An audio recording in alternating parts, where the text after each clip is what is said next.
Pasaron varias décadas de la creación del teléfono celular, un dispositivo que ha cambiado por completo nuestras vidas. Te doy la bienvenida a este programa especial de France 24. Soy Martín Gripo y es un placer acompañarte, y aprovecho también a darle la bienvenida a mi compañero Ramiro Cuevar Verena. ¿Cómo estás, Rami? ¿Cómo va, Martín? ¿Todo bien?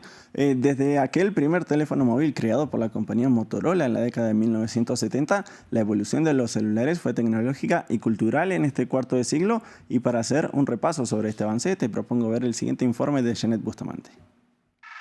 De una sociedad en red a una sociedad algorítmica. Así nos transformaron los teléfonos celulares en los últimos 25 años. Desde su creación en 1973, comenzó la vertiginosa carrera entre fabricantes con los más avanzados servicios de comunicación y rendimiento. Ahora las prioridades son otras.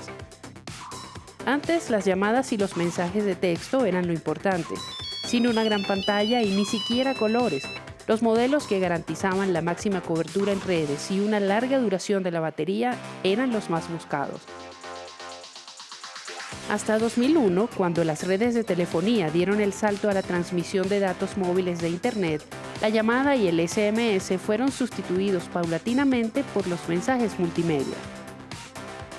Motorola, Nokia, BlackBerry y Samsung fueron pioneros, pero cada uno desarrolló su propio sistema operativo, creando así problemas de compatibilidad que fueron subsanados con vías de transmisión como el infrarrojo o el Bluetooth. Y en 2007 se produjo el Big Bang de la telefonía celular. Apareció el primer iPhone, que eliminó el teclado y lo convirtió en un elemento virtual integrado a la pantalla. Apple y su nuevo sistema operativo obligó además a Google a acelerar su desarrollo de software, quedando así el mundo dividido en dos, iOS y Android. Esto generó nuevas formas de interacción e inversión. Nació el mercado de las aplicaciones, que para finales de 2025 movió unos 935.000 millones de dólares. Los juegos en línea son los más demandados, con un 45% del total de descargas a escala mundial, seguido por las redes sociales con un 25%. Celulares inteligentes para todos los gustos y tipos de usuario. Un dispositivo que ahora se hace imprescindible para la vida humana. Rami, sin duda a estos 25 años de transformación de la telefonía móvil se suman otros componentes y otras herramientas, y en este caso hablamos de las redes sociales. Sí, Martín, porque al principio las redes sociales tenían funciones lineales, sobre todo la de conectar personas, como hizo MySpace, la primera gran red social que hubo en este siglo. En los años siguientes surgieron las redes sociales que aún están vigentes en la actualidad. En 2004 apareció Facebook de Mark Zuckerberg, que al comienzo era un espacio para los estudiantes de Harvard. La siguiente en nacer fue YouTube, en 2005 como la primera plataforma de video. Un año después surgió Twitter, la red social del microblogging, que terminó suscitando grandes cambios en la comunicación, no solamente en los medios tradicionales, sino que fue mutando a una plataforma comunicativa de organizaciones, de políticos, de personalidades trascendentes como artistas o deportistas, y también le dio la posibilidad a los usuarios de ser vehículos de la información. Ya en 2010 las redes sociales comenzaron a transformarse en multiplataformas con más funciones. El surgimiento de Instagram fue la primera gran novedad de la década, con un impacto popular inmediato. En 2013 Instagram fue adquirida por la empresa de Zuckerberg, camino por el que seguiría WhatsApp, el coloso de la mensajería instantánea. La masividad de Instagram u otras plataformas como Snapchat introdujeron los videos breves como contenido predominante, una senda que se profundizó en 2016 cuando se lanzó TikTok, una red social de origen chino que popularizó los videos en vertical. Sin duda, Rami, que el formato audiovisual transformó las redes sociales en las últimas 2 décadas y es ahora el predominante. Naciones Unidas sostiene que el avance tecnológico amplió, por ejemplo, la inclusión financiera, el acceso al comercio y a los servicios públicos. Y por supuesto, los celulares están dentro de este elemento igualador. Pero la transformación no es solo tecnológica, también es cultural. Es por eso que conectamos en este momento con Emilce Garzón, periodista especializada en cultura digital, para que nos ayude a entender cómo cambiaron nuestras vidas con la llegada de nuevos dispositivos. Bienvenido, Emilce, es un placer saludarte, y quiero comenzar preguntándote por qué nos hemos vuelto tan dependientes de los celulares.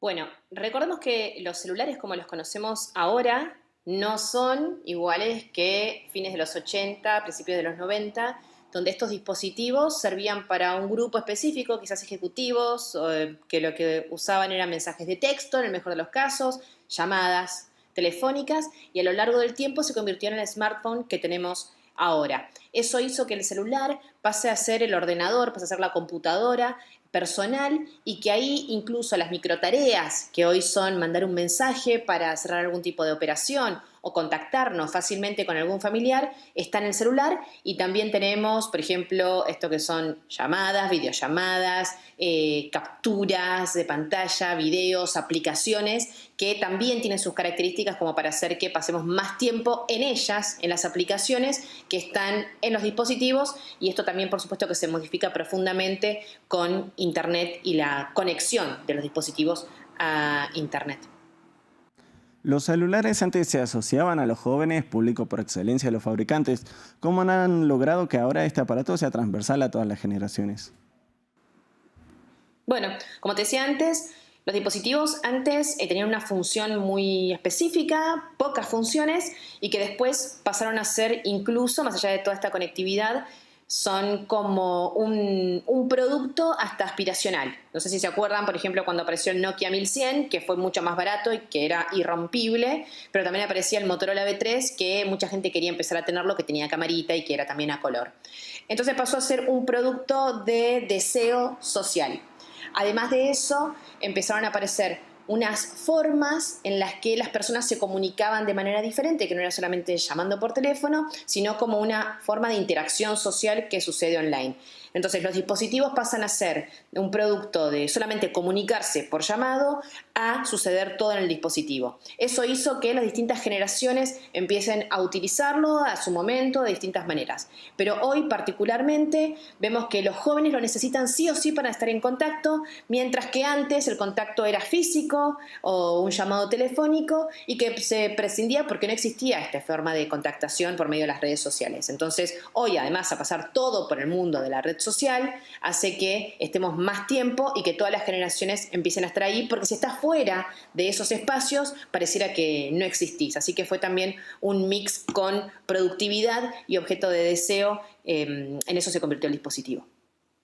Bueno, Emilce, Rami, acá es importante hablar de un punto muy importante y tiene que ver con la incorporación de la inteligencia artificial que le aporta otro componente a este avance de los teléfonos móviles. Y antes les propongo que conozcamos la siguiente historia para poder analizar este tema.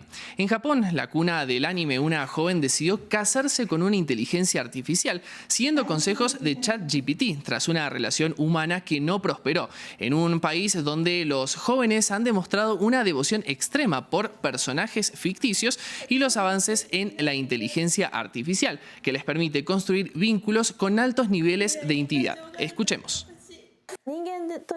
Si estar con una persona te hace sentir positiva, está bien. En mi caso no me hizo sentir bien, pero sí me sentí bien cuando salí con una IA. Así que si salir con una IA me hace ser más feliz, por eso quiero estar con una IA. Así de simple, no importa si es una persona o una IA. En mi caso simplemente resultó ser una IA. Emilce, y antes de finalizar, hay países, por ejemplo, como en Europa o en América Latina, que aún estamos lejos de celebrar una boda de este tipo. Pero sí vemos el uso de la inteligencia artificial como ChatGPT como terapeuta psicológico. ¿Por qué sucede esto y cuáles son los riesgos que encontramos? Bueno, esto es un tema que tiene varias capas para analizar porque muchas personas creen que pueden rápidamente desvincularse del dispositivo. Así que me parece interesante las preguntas previas para poder entender en qué se convirtió la máquina hoy, el celular o este rectángulo que tenemos en nuestros bolsillos todo el tiempo. Porque lo que está sucediendo es que tenemos, por un lado, unas aproximadamente un poco más de 900 millones de personas alrededor del mundo que tienen problemas de salud mental. Por otro lado, tenemos la condición de ser humano, que estamos continuamente en una exploración propia, donde queremos respuestas. Ha pasado con las religiones, pasan con cuestiones más esotéricas, con el horóscopo, y hoy pasa también esa búsqueda de respuesta en Google o en sistemas como ChatGPT, que son automatizados, que son redes neuronales, que aprenden de nosotros y las conversaciones que tenemos, y eso también está pensado incluso en plataformas como Character AI, donde buscan que se trate de una vinculación humano-máquina de esa plataforma con las personas. Emilce Garzón, muchísimas gracias por tu tiempo y bueno, seguiremos ampliando sobre este tema. Rami. Es reconocido que el avance tecnológico nos llevó a estar conectados en una escala que antes era impensada y que los celulares permitieron a comunidades enteras comunicarse en tiempos de crisis, han dado voz a sectores marginados y han contribuido a impulsar movimientos mundiales en busca de igualdad y justicia, pero hay puntos también de preocupación. Así es, Rami, porque a la masividad de la información se suma también la difusión de información errónea, desinformación y discursos de odio a un nivel y con una velocidad sin precedentes, poniendo en peligro la integridad del ecosistema de la información según la ONU. Previamente, Devani Soto, fact-checker de Verificado México, nos hizo un resumen sobre cómo ha sido la transformación de la desinformación en las últimas décadas con el avance de los teléfonos móviles. Algo que me parece interesante de rescatar de hace 25 años es que, o bueno, de hace 2 décadas, es que ya estábamos empezando a ver el correo electrónico. Entonces, era cuando justo empezábamos a ver estas primeras estafas de el príncipe nigeriano que necesita que le deposites 5,000 pesos para poder después regresarte, o tu tío del extranjero que nunca has visto, nunca has conocido, pero que tiene una herencia de $5 millones, ¿no? Era como los antecedentes que puedo pensar de la desinformación hace más de 2 décadas, pero definitivamente no estábamos en un punto como el actual, en el cual se ha vuelto, yo diría que más sencillo desinformar. En medio de este avance vertiginoso de la desinformación, la alfabetización digital nos da recursos para evitar caer y difundir datos erróneos. Una alfabetización que se complica en medio del avance de la inteligencia artificial. La gran cantidad de medios nuevos que existen, eso sí hace que se disemine más la desinformación, y si hay más desinformación, es más probable que caigamos en desinformación. Digo, me encantaría decir que estamos en un punto en el que la alfabetización mediática va avanzando, pero es como si estuviéramos jugando maratón contra la ignorancia, donde la alfabetización mediática son las respuestas correctas, pero la ignorancia va avanzando más rápido, ¿no? Y sobre todo porque cada vez son más rápidos los cambios, contenidos desinformantes más completos y más difíciles de analizar. Por ejemplo, el contenido hecho con inteligencia artificial. La creación de contenido desinformante avanza más rápidamente que la creación de herramientas para contrastar el contenido desinformante. Sin duda, habrá que ver cómo seguimos con esta tecnología, con los dispositivos móviles en los próximos años, días, semanas, digo, con el avance tan vertiginoso que estamos teniendo. Sí, totalmente, Martín. Muchas gracias, Rami. Por nada.